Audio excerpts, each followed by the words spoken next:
this was not just a director. This was a man who really understood the human condition. I remember that he came from the theater. He was an actor on Broadway. In A Bell for Adano, he did Three Men and a Horse, and he also understudied Gene Kelly in The Time of Your Life, William Saroyan's The Time of Your Life. So that was his foundation. But he wanted to be a filmmaker. When he went into the Army, as many people did in the Second World War, he was able to be assigned to Robert Flaherty, the great documentarian Robert Flaherty, and he learned his filmmaking techniques from Robert Flaherty. Now, Robert Flaherty is the father of documentary filmmaking and documentaries that deal with the study of the human condition and humanity. Not travelogues, but humanity. So that formed the foundation of Jack and what he saw through the lens. When he left the Army, he came back to New York and he did a documentary himself, and it was called With These Hands, that not many people have ever seen.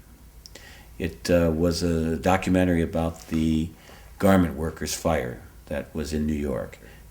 This little documentary that Jack Arnold did was nominated for an Oscar, and it brought him to Hollywood. And while in Hollywood, he was put under contract to Universal, where he did some great movies, westerns, and he did comedies, and he did science fiction, and science fiction, and science fiction, and that's what he became known as, a great science fiction filmmaker. Jack did a movie called The Mouse That Roared, a great film with Peter Sellers, one of the funniest movies that I've ever seen. And actually, he discovered Peter Sellers. He saw Peter Sellers in performance in the West End, and he knew right then and there that he found his Tully.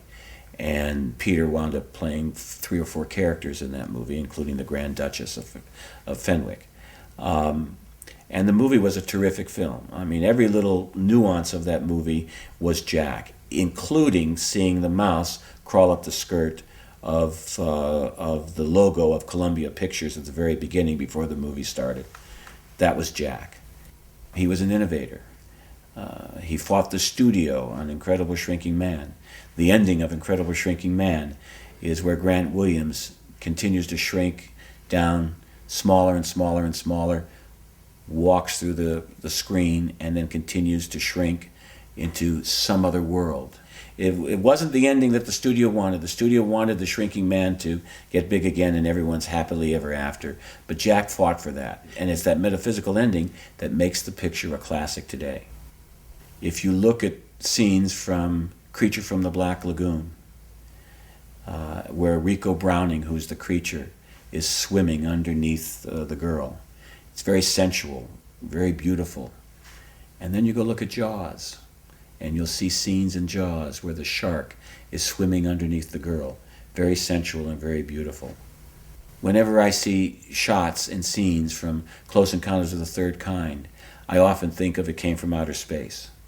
You know, where the legendary Jack Arnold, the filmmaker Jack Arnold, has impacted filmmakers today and how we look at the world.